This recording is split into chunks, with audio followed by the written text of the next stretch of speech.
భోళా Shankar cinema మీద అందరికీ చాలా హైప్స్ పెరిగిపోయాయి. ఎప్పుడైతే వాల్తేరు వీరయ్య హిట్ అయిపోయిందో, సో గాడ్ ఫాదర్ మిక్స్డ్ టాక్తో నడిచేసరికి భోళా శంకర్ మీదే చిరంజీవి గారితో పాటు అందరూ ఫ్యాన్స్, అందరు ఇండస్ట్రీ కూడా ఒక హోప్స్ పెట్టుకున్నాయి.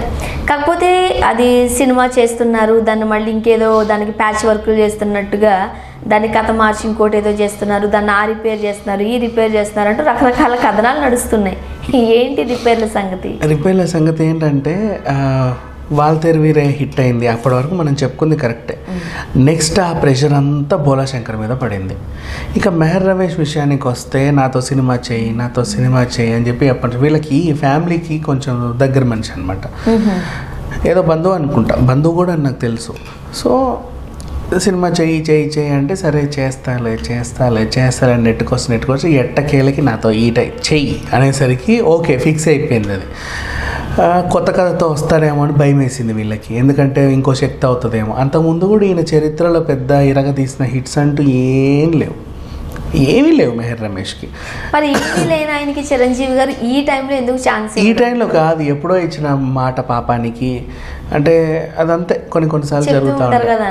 మొగమాటానికి పోయి నేను చాలా ఇబ్బందులు పడిన సందర్భాలు ఉన్నాయి అని, మళ్ళీ ఇదొక సందర్భం. సో ఆ రకంగా ఆయనతో చెయ్యాలి. సరే ఆయనకి ఏం చేశారంటే, ఒక పని చేయి, కథ నేను ఇస్తా, నువ్వు అనవసరంగా ఏదోటి తేకు, నేను ఇస్తా అని చెప్పేది. అదేదో ఉంది చూడు వేదాలం అంట, బాగుంది, నాకు ఎలా ఉంటుందో చూడు, దాన్ని ఎలా ఉందో అలా తెచ్చిడపెట్టు, మీకు కావాలంటే 2-3 అసిస్టెంట్లను పెడతా, ఏం పాడు చేయకు, ఏదోటి చేద్దాం అని చెప్పేసి జరిగింది. తర్వాత సీన్ ఏం మారిందంటే, అది ఎప్పుడో ఈ మాటలు జరిగినాయి. వాల్తేరు వీరయ్యకు ముందు, ఆచార్యకి కూడా ముందే భోళా శంకర్ ఎప్పుడో పోస్టర్, రాఖీ టైంలో దాని పోస్టర్ రిలీజ్ చేశారు, గుర్తుందా? అమ్మాయితో రాఖీ కట్టి భోళా శంకర్ అన్నా చెల్లెళ్ళు అని. ఎప్పటిదో ఇది, పాతది. ఆ టైంలో అంటే అనుకున్నారు అప్పట్లో, అంటే అంతకుముందే షూట్ చేశారు కదా. సో ఆ రకంగా అయ్యేసరికి ఆచార్య ఫ్లాప్ అయ్యేసరికి భయం వేసింది వీళ్ళకి. బాబు మెహర్ రమేష్ నువ్వు కొంచెం నిదానంగా నిన్ను పిలుస్తా ప్లీజ్, నాకు ఇప్పుడు ఒక హిట్ కావాలి. గాడ్ ఫాదర్ అది కూడా ఏదో అయింది, కానీ దాన్ని హిట్ అన్నట్టుగా ప్రొజెక్ట్ చేశారు. థియేటర్లో ఎవరు ఉండరు, బయటకు వచ్చేసరికి ఈరోజు ఇన్ని కోట్లు, ఈ కట్లంతా అక్కడి నుంచి వచ్చినవే అని చెప్పేసి ఆ రకంగా ప్రొజెక్ట్ చేశారు. అయిపోయింది. సరే ఇంకా హిట్ కావాలి, 3 నెలలకి ఏదో ఒకటి చేస్తుంటే బాబీ ఎందుకో తెలియదు దేవుడిలాగా వచ్చి సంక్రాంతికి అప్పటికి చాలా భయం వేసింది. థియేటర్లు లేవు, పోటీ పడుతున్నారు, పెద్ద సినిమాలతో పోటీ, ఆల్రెడీ పాటలకి నెగిటివ్ టాక్ వస్తుంది, ఏమవుతుంది అనే టైంలో సాలిడ్ హిట్ కొట్టాడు, చాలు హ్యాపీ. ఇప్పుడు బాగుంది అని కూర్చునే లోపు మళ్ళీ వచ్చాడు మేర, అంటే నాది అనేసరికి ఏమైంది అనేసరికి సర్లే ఏదో ఒకటి తగలెట్టు అనేసరికి చేశాడు. కానీ ఉన్నది ఉన్నట్టు తీ అనే దగ్గరికి వస్తే ఫ్యాన్స్కి నచ్చట్లా.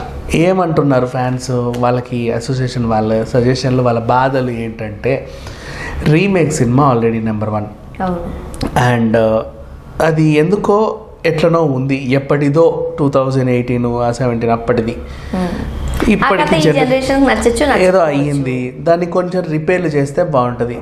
అంటే ఉన్నట్టు తీయమంటే ఈయనకు ఓకే, ఈయన ఎంచుకున్నాం, రిపేర్ చేయమంటే ఆయన ఇంకేం చేస్తాడు, ఎందుకు వచ్చిన గొడవ మనకి, ఇది ఎందుకులే రిలీజ్, దాన్ని ఏదో ఓటీటీలో పడేయండి, పర్లేదు ఓటీటీ కన్నా ఇచ్చేయండి, వద్దు లేదా ఆపేయండి, మళ్ళీ వద్దు, మళ్ళీ ఆపేస్తే రిలీజ్ ఏదో అయిపోతుంది, ఏం చేద్దాం. సరే ఇంకోటి, ఆ కీర్తి సురేష్ అనే అమ్మాయి ఈ మధ్య కొంచెం ఆమెకి ఫ్లాప్లు వస్తున్నాయి. సరే మహానటి ఒప్పుకుంటాం, మంచిగానే చేస్తుంది, కానీ ఈ మధ్య కాలంలో కొన్ని ఫ్లాప్స్ ఉన్నాయి, హిట్స్ లేవు. సో ఏమవుతుందో, మళ్ళీ సోలో హీరోయిన్ గా కూడా ఆమె ఏమి చేయడం లేదు. అండ్ నువ్వు తమన్నా నేర్చుకున్నావు, ఆ పిల్లకి కూడా పెద్ద హీరోగా తీసే ఇదేం లేదు. పైగా మొన్న మాస్టర్ షెఫ్ వాళ్ళతో గొడవ పెట్టుకుంది, ఆ మీద అది మైనస్ ఉంది. ఆ బాహుబలితో కూడా గొడవ పెట్టుకుందంట, ఆ మీద అది మైనస్ ఉంది.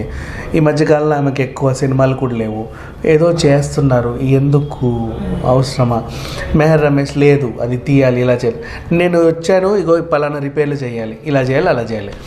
అండ్ ఇప్పుడు ఏం చేస్తున్నారంటే, ఆయన ఆల్రెడీ తీసింది కూడా అంటే ఏదో సింపుల్గా కూర్చొని కొత్తగా ఫస్ట్ టైం ఎవడన్నా లవ్ లెటర్ రాస్తే చింపేసి ఇది కాదు అన్నట్టుగా ఆయన సీన్ మొత్తం షూట్ అంతా చేస్తే చిచి ఇది కాదు అని ఇంకోటి అలా చేస్తున్నాడంట.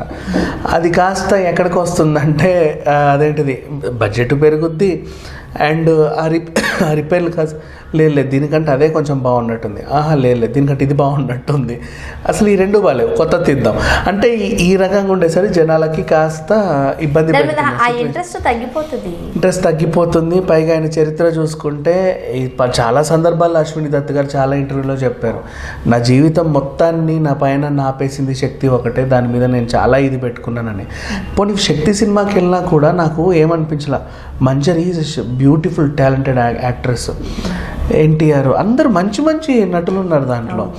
అది అసలు ఫ్లాప్ అవ్వాల్సిన సినిమా కూడా, అంటే నటన పరంగా ఫ్లాప్ అవ్వాల్సిన సినిమా కాదు, అందరూ కథ పరంగానే కదా ఏదో అయింది. నిర్మాత పరంగా నువ్వు ఎంత అడిగితే అంత పెట్టే నిర్మాత అయినా ఆ టైంకి. వైజయంతి చిన్నప్పుడు వైజయంతి మూవీస్ అంటే అదో పెద్ద బ్యానర్, ఇప్పుడు మనం మైత్రిని చూసినట్టు చూసేవాళ్ళు. ఇప్పుడు వైజయంతి అంటే ఎక్కడ ఎవరు ఏదో అయిపోయింది. ఆ తర్వాత వాళ్ళు చాలా కాలం తర్వాత వాళ్ళ అల్లుడు మహానటి తీస్తే అప్పుడు వాళ్ళకి తేరుకోగలిగారు. ఇప్పటికీ చాలా గ్యాప్ వచ్చింది. సో ఆ రకంగా చూసుకుంటే ఇప్పుడు వీళ్ళకి ఈ భయం అనేది వెంటాడుతుంది జనాలకి. మొత్తం ఈ భయం అంతా మెహర్ రమేష్ మీదే, అంత నుంచి ఇంకేం లేదు. ఒక మంచి ట్రాక్లో వచ్చారు చిరంజీవి గారు, అది కంటిన్యూ అవుతే ఇంకా బాగుంటుంది. అదేదో పూరి జగన్నాథ్ గారితో చేయొచ్చు కదా, అంటే ఈయన అందుకే ఆ భయానికే మెహర్ రమేష్ మధ్యలో వచ్చి టక్కున గోకేశాడు. ఎందుకంటే అప్పుడంటే ఆగు అన్నాడు, తర్వాత అంటే ఇంకాసేపు ఆగు అన్నాడు, తర్వాత అంటే ఆగు అన్నాడు.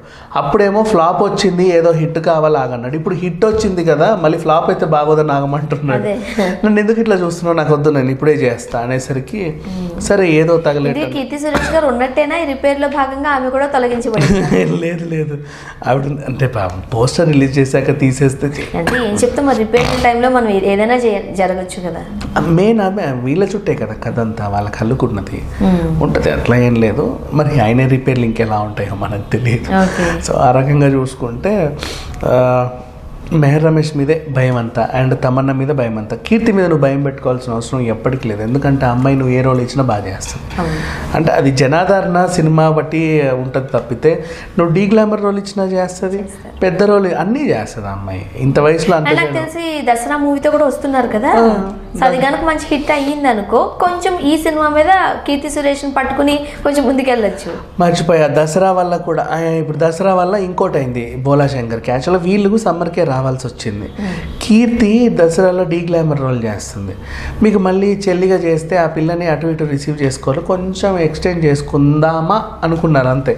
ఈలోపు 108 NBK దసరాకి వస్తుందంట, మీ సంక్రాంతికి మీ ఫైట్ బాగా ఉంది, ఆ ఫైట్లో మీది ఇంకా బాగా హిట్ అయింది, సేమ్ అదే సెంటిమెంట్ దసరాకి పెడితే ఇంకా బాగా హిట్ అవుతుంది, ఇలాగే కంటిన్యూ అవుదాం అని చెప్పేసి అక్కడ తీసుకొచ్చారు. మరి ఏదేమవుతుందో తెలియదు. ఇప్పుడు మొన్న ఈ NBK 108ది రిలీజ్ డేట్ చెప్తున్నట్టుగా ఇప్పుడిప్పుడే ఏదో పోస్టర్స్ రిలీజ్ అవుతున్నాయి, బట్ ఏదనేది ఇంకా కన్ఫర్మ్ అవ్వాల. వీళ్ళు కూడా ఒకవేళ దసరాకి వస్తే కనుక ఈసారి మళ్ళీ బిగ్ ఫైట్, మంచి ఫైట్ ఉంటుంది. Right, thank you so much. Thank you.